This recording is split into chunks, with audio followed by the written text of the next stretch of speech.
You open your banking app on a Tuesday night. The balance is fine. Not great, not bad, just fine. And something quiet inside you flinches. You're 34. Maybe 37. Maybe creeping toward 40. And you tell yourself you still have time. That's the lie. That's the exact sentence that costs men 2 decades of growth. Because compound growth doesn't care about your intentions. It cares about the calendar. And the calendar is already moving without you. Most men in their 30s don't lose money to a crash. They don't lose it to a scam. They lose it to a slow, invisible drift that feels completely reasonable while it's happening. You're earning more than you ever have. You're contributing something to your 401k. You're not broke, so the alarm never goes off. But the alarm should be going off, because the gap between contributing something and contributing enough is roughly the size of a paid-off house in retirement. That's not drama, that's just arithmetic. $1 invested at 30 becomes something. $1 invested at 50 becomes a fraction of that something. Here's what nobody tells you in your early 30s. The decisions you make between 32 and 38 will quietly decide whether 62 feels free or feels trapped. Not the decisions you make at 50. Not the catch-up contributions. The boring, unsexy choices you're making right now while you're distracted by a mortgage and a toddler. Let's walk through how the loss actually happens. Because it never looks like a loss. It looks like a normal adult life. First, there's the raise trap. You get a bump in salary, and within 90 days, your spending has quietly absorbed all of it. The lifestyle expands to match. You don't feel richer. You just feel slightly less squeezed. And the extra money that could have been working for 25 years is now paying for a slightly nicer car you barely notice. This is lifestyle inflation, and it is the single largest thief of compound growth in the American 30-something male. It steals quietly, with your full permission. Second, there's the "I'll deal with it later" trap. You know your contribution rate is too low. You know you should bump it up, but there's always a reason to wait. The kitchen needs work. The kid needs braces. The truck is making a sound, and every single one of those reasons is real. That's what makes the trap so effective. Real obstacles delay real action, and while you're handling life, the market is compounding for everyone who isn't waiting. Third, there's the false security trap. You glance at your 401k balance once a year and see a number that feels okay. Maybe 60,000, maybe 120. You don't run the math forward. You don't ask the question, what does this become by 65 if I keep going at this exact pace?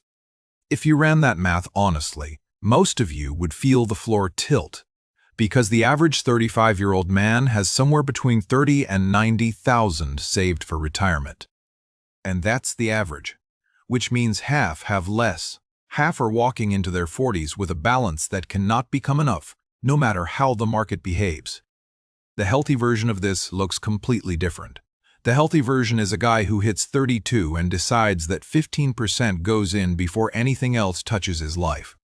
He doesn't wait for a raise to make it feel comfortable. He doesn't wait for a windfall. He makes it the first bill, not the last one, and he lets the lifestyle adjust around it. That single mental flip, paying the future before paying the present, is the difference between two completely different 60-year-old men. Now here's the part most people miss. Most men hear compound growth and think it means more money. It doesn't. It means more time. Every dollar you put in at 32 buys you roughly $4 of freedom at 62. Every dollar you put in at 52 buys you about $1 and change. You are not buying assets. You are buying decades. And decades, unlike dollars, cannot be earned back through hustle. That's the wound nobody names out loud. You cannot outwork a late start. You can only out-time it. And time is the one resource you stopped having more of the day you were born. I want to pause here for a minute, because I know this is heavy. If you're watching this and something in your chest has tightened, I want you to drop a comment below and tell me where you actually are. Not where you think you should be, where you actually are. Maybe you're 36 and you just realized your contribution rate hasn't changed since your first job. Maybe you're 41 and you haven't looked at the account in 2 years. Tell me, Because someone else watching this is sitting in the exact same chair, feeling the exact same quiet panic, thinking they're the only one. Your honesty is somebody else's permission. And the men who win this game long-term are almost always the ones who stopped pretending first. So talk to me in the comments. I read them. Now let's go a layer deeper. Because the loss of compound growth is not really about money, it's about identity. In your 30s, your identity is built around being capable. You can fix the problem. You can earn more. You can handle it. That confidence is exactly what delays the action. You believe, on some level, that you'll be able to muscle through whatever gap appears later. And for most things in life, that's true. For compound growth, it is not.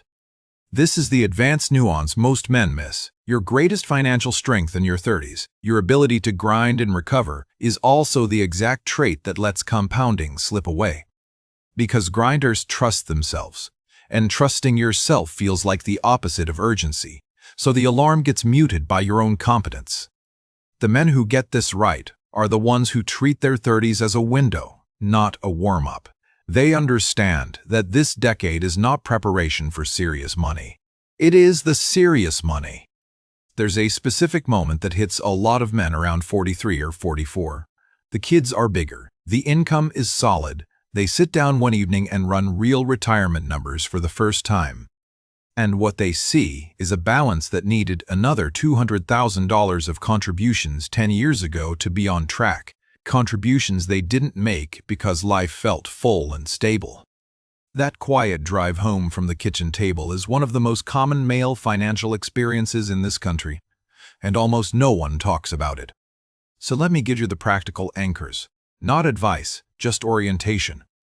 A 32-year-old putting away 15% of a decent middle-class income in a normal index environment lands somewhere genuinely free by 62.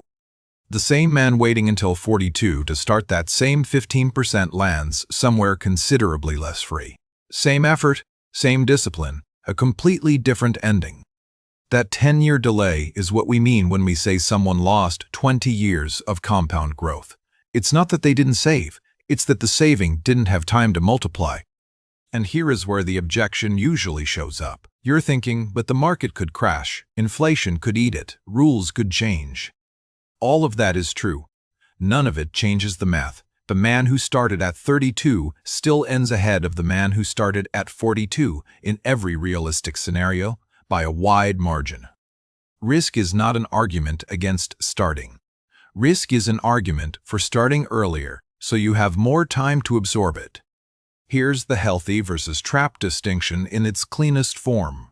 The trap is feeling like you have time. The healthy version is acting like you don't.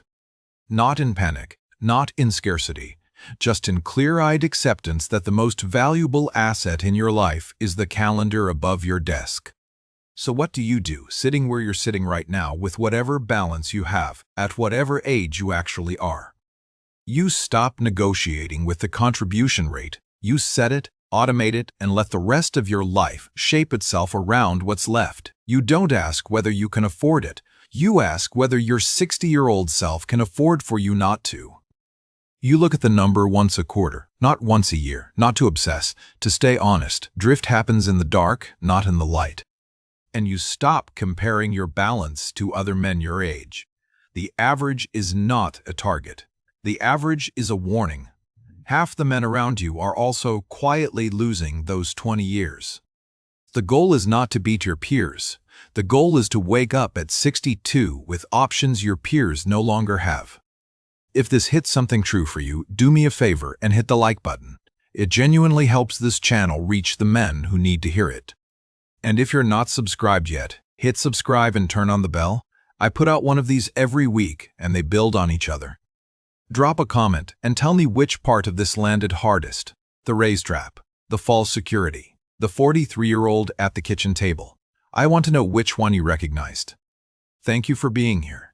Thank you for taking the time to actually think about this instead of scrolling past it. That choice right there is already the work.